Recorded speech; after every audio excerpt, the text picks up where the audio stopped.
The first prediction for today's NBA games is for the Golden State Warriors versus Orlando Magic game. When I sat down to break down this matchup, I could feel right away that this game has that sneaky, under the surface tension you get when two teams show up carrying totally different rhythms.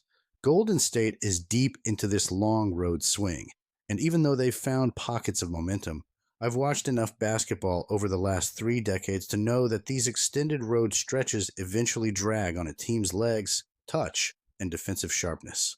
Golden State is coming in riding a decent wave. They handled New Orleans with confidence. They stole 2 tight ones-off San Antonio, and their role guys have been stepping up at the right moments. Moses Moody caught fire the other night. Brandon Podziemski gave great minutes. Jimmy Butler delivered that steadying veteran punch, and Draymond is still the emotional engine that ties their defensive identity together. Even when Curry had an off night, the Warriors found enough scoring from unexpected places to get over the hump. But here's the part that keeps pulling me back toward Orlando. The Magic, even with their bumps and bruises, have been punching back in every game. They've already shown they can run with strong offenses. They've built early leads against teams like Houston. They've smoked the Knicks on the road at Madison Square Garden, and they've started to find that defensive identity again. And whenever Franz Wagner gets rolling downhill, you can feel the whole team pick up pace and confidence. The Magic may not be at full strength. Paolo Banchero's status matters, Jalen Suggs' status matters, and Moritz Wagner being out removes an important piece of their rotation. I respect all that, but even when shorthanded, this team has embraced that rugged, competitive identity at home. They fly around on defense, they scrap for deflections, and they make you work for every half-court look. And another thing, I've watched this Warriors defense enough lately to know that it hasn't been the airtight, synchronized unit it used to be. Without Jonathan Kuminga's length and athleticism, they lose one of their most important backline pieces.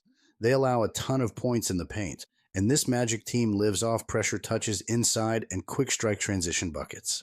Orlando pushes pace when they're energized, and playing at home brings that extra fuel. Golden State's shot making, and especially their three-point volume, always makes them dangerous. But when I evaluate both sides, what really jumps out to me is how many of these recent Warriors Magic games have come down to single-digit margins. Orlando matches up physically with Golden State better than most teams do. When they can dictate tempo, they make the Warriors uncomfortable, forcing tougher jumpers and shortening Golden State's runs. Now, I won't pretend this is a stress-free play. Golden State can go on a 15-2 run in 90 seconds if the wrong defensive coverage breaks. But I also can't ignore how feisty Orlando has been at home and how consistently they hang around, even when outmanned. Their young guys, Anthony Black, Tristan da Silva, have stepped into these bigger roles with real confidence, and Franz Wagner is playing the most complete basketball of his young career. When I put everything together, the road fatigue for Golden State, Orlando's physicality, Wagner's recent surge, the Magic's ability to muddy up games defensively, and the fact that these two teams almost always play tight contests, I'm leaning toward the home team, keeping this one competitive for all 4 quarters. My pick. I'm riding with Orlando to cover the 5-point spread, and that's my final call. Today's second prediction is for the game between the Detroit Pistons and Atlanta Hawks. Tonight's matchup between Detroit and Atlanta feels like one of those games where rhythm, mentality, and matchup discipline matter more than anything written on the standings page. And trust me, I've been watching these two squads long enough to know when one team is trending in the right direction and when the other is living off a hot stretch that won't necessarily translate every night. Detroit rolls into Atlanta on the second night of a back-to-back, but if you've been following this group the way I have, you know this team doesn't shy away from that grind. They've been one of the best road cover teams in the league since last season, especially in these quick turnaround situations, and their identity right now is rooted in toughness, rim pressure, and keeping the ball moving. The win over Indiana last night wasn't just another number in the win column. It showed once again how deep, balanced, and confident this roster is. Jalen Duren came back and played like a grown man, finishing everything around the cup, controlling the glass, and looking completely unfazed after time off. Cade Cunningham continues to orchestrate this offense with poise, reading coverages like a veteran 30-year floor general. What I love about this Pistons group is that their second unit steps on the floor and the energy doesn't dip. They defend, they run, and they find quality looks without forcing anything. Even with a few players still on the injury list, the structure stays strong because the roles are clear and the system is simple. Attack, move the ball, guard, repeat. Atlanta, on the other hand, has been on a heater, and their comeback against Phoenix was impressive, no denying that. Dropping 47 in the fourth quarter on the road says a lot about their explosiveness. But that kind of miracle rally masks the fact that they spent 3 quarters getting carved up. They still struggle on the defensive glass, and they give up too many second-chance opportunities. That's a dangerous recipe when facing a Detroit team that relentlessly attacks the rim and plays through Duren's presence inside. Without Trae Young steering the offense, Atlanta's rhythm becomes more streaky. Jalen Johnson has been phenomenal, no question, and Alexander Walker has been a great addition, but this team still leans heavily on spurts rather than sustained execution. When the game slows down, they settle. When the pressure rises, they gamble. And that's where Detroit's discipline shows. They don't need to play pretty to control a game. They just need to stick to their identity. Historically, Atlanta has had Detroit's number in this building, but this isn't the Hawks of last year, and it definitely isn't the Pistons of 2 years ago. Detroit is defending at a high level, forcing turnovers, challenging every look, and they've shown they can bring their game with them on the road. They're not rattled, they're not rushed. They play like a team that knows exactly who they are. So when I look at all the factors, the matchup, the injuries, the recent play, the momentum, the stylistic clash, I land in the same place every time. I trust Detroit's physicality, their pace control, and the way Cade keeps them organized late in games. Atlanta can explode in spurts, but Detroit grinds you down possession by possession, and that travels. My final take. I'm sticking with Detroit. The matchup favors them, the numbers back them, and the style of play works perfectly against Atlanta's weaknesses. My money is on the Pistons to cover the 2-point spread. The third prediction for today is for the game between the Memphis Grizzlies and San Antonio Spurs.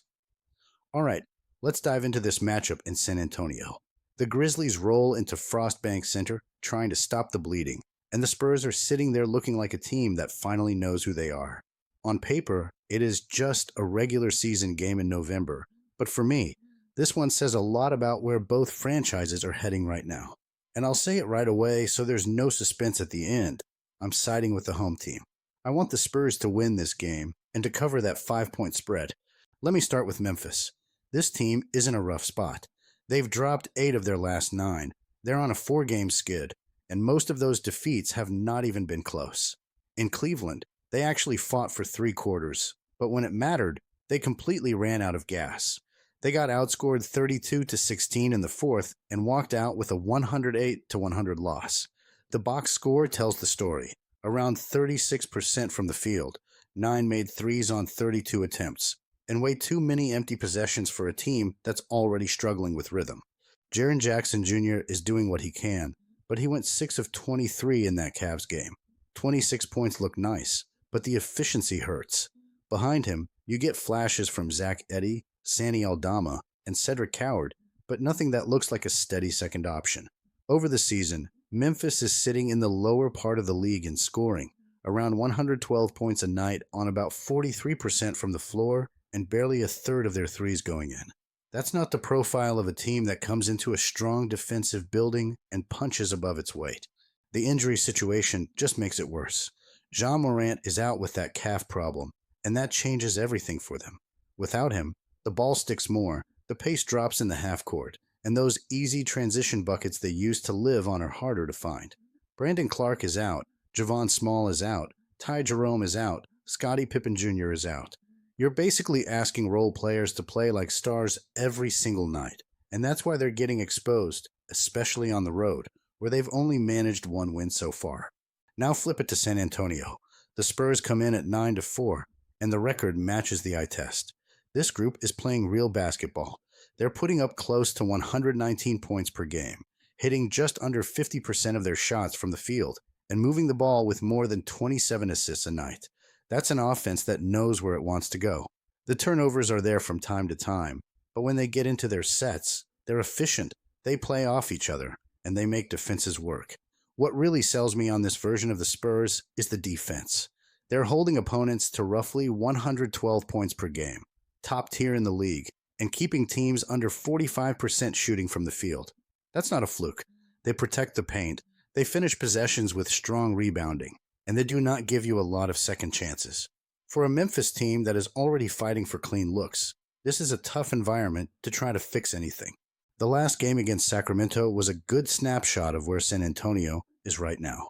They handled a serious offensive team 123 to 110, shot 54% from the floor, knocked down 14 threes, and controlled the game from the opening tip. De'Aaron Fox ran the show with 28 points and 11 assists. Harrison Barnes knocked down shots and spaced the floor. Devin Vassell did a bit of everything, and Keldon Johnson battled on the glass. They looked like a confident home team, which is exactly what they've been so far this year.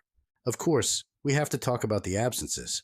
Victor Wembanyama is not available, and that's a huge name missing.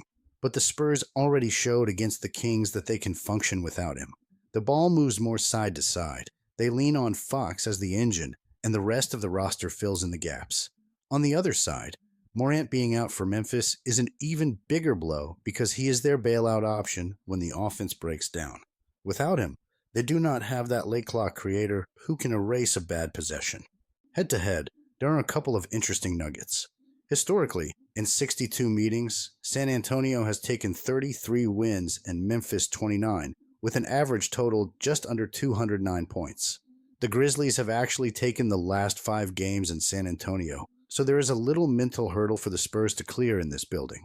The last time they met, in Memphis, it turned into a shootout that San Antonio edged 130 to 128. So yes, Memphis has had some recent success in this matchup, and I respect that. But current form and context matter more to me than old streaks. When I put it all together, I see a Spurs defense that can lock in on Jackson, shrink the floor, and force the Grizzlies into contested jumpers all night. I see San Antonio winning the rebounding battle, running off Memphis misses, and getting enough easy points to keep control of the scoreboard. Memphis has to play almost perfectly just to hang around, and I do not trust them to do that with this roster in this form, especially on the road. So my call is clear. For me, this is a Spurs game. I'm backing San Antonio to take care of business at home, ride their balance on both ends, and finally flip that recent head-to-head story in their own building. My money is on the Spurs to win this one and to cover the 5-point spread against the Grizzlies. Today's last prediction is for the game between the Phoenix Suns and Portland Trail Blazers. What's up, guys? It's Koken from Tips and Streams, and tonight I'm dialing in on this matchup between the Phoenix Suns and the Portland Trail Blazers in Portland. The number I'm working with is Phoenix laying around 2.5 points on the road, and I'm going to tell you why I'm comfortable riding with the Suns to cover that short spread. Let me start with Phoenix. Yeah, they're coming off a brutal collapse against Atlanta.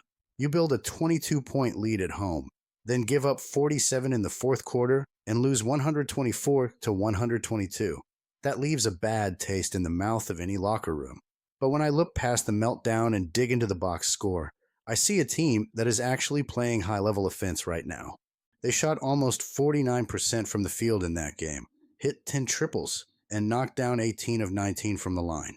Dillon Brooks dropped 34, Devin Booker added 27 with 7 dimes, and the bench gave them real juice. Colin Gillespie flirted with a mini triple-double off the pine. Phoenix also grabbed 47 rebounds, with 16 on the offensive glass, and forced 17 turnovers. That tells me the effort is there. The issue was focus and execution in winning time, not talent or energy. On the season, the Suns are putting up around 119 points a night, shooting in the high 40s from the field and almost 39% from deep. They move the ball, top tier in total assists, and they cash their free throws at over 80%. Defensively, they're not an elite unit, but they're solid. They force mistakes, keep opponents around the mid-teens in turnovers, and usually keep the scoring against them in a manageable range. They are missing Grayson Allen and Jalen Green, and that hurts their depth on the perimeter, but with Booker running the show, Brooks as a secondary scorer, and solid interior help from Mark Williams, there's still more than enough firepower and structure to function on the road. Now, let's swing over to Portland. The Blazers have been fun, but they've been living dangerously. They just played a track meet with Dallas and lost 138 to 133 in overtime. They put up numbers, over 130 points, 14 made threes, and a massive 53 rebounds, including 22 on the offensive glass. Shaedon Sharpe went off for 36 with 6 assists, Deni Avdija added 29, and Jeremy Grant poured in 26. Offensively, this group can absolutely fill it up. But here's where I start to worry about them in this spot. Portland is allowing more than 122 points per game on the season, and opponents are shooting close to 49% from the floor. Teams are getting comfortable looks, piling up assists, and living in the lane against them. Even in that Dallas game, they gave up over 50% shooting from the field and 44% from outside. When you give up that kind of efficiency, it's very tough to close games, no matter how many second chance points you generate. They also foul a lot and ask their defense to play from behind too often. Yes, they've had some big home wins. They tagged Oklahoma City with its only loss and took out Denver in this building. And they are very respectable at home both straight up and against the number. But they're banged up. Scoot Henderson and Matisse Thybulle are out. Drew Holiday's status has been in question, and that's a lot of perimeter defense and ball handling either missing or not at full strength. Against a guard like Booker, that's a problem. When I put it all together, here's how I see it. Portland wants this to be a wild, up-and-down shootout. Phoenix is comfortable scoring, but they have the better structure, the cleaner shot selection, and the more reliable closer in Booker.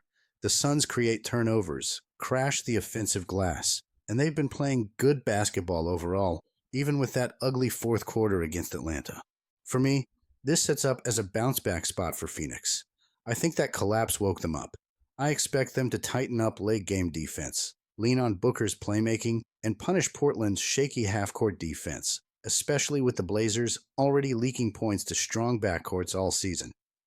So my money is on the Suns to walk into the Moda Center, handle the moment, and get it done by more than a single possession. My final call. I'm taking the Phoenix Suns to cover the 2.5-point spread against the Trail Blazers.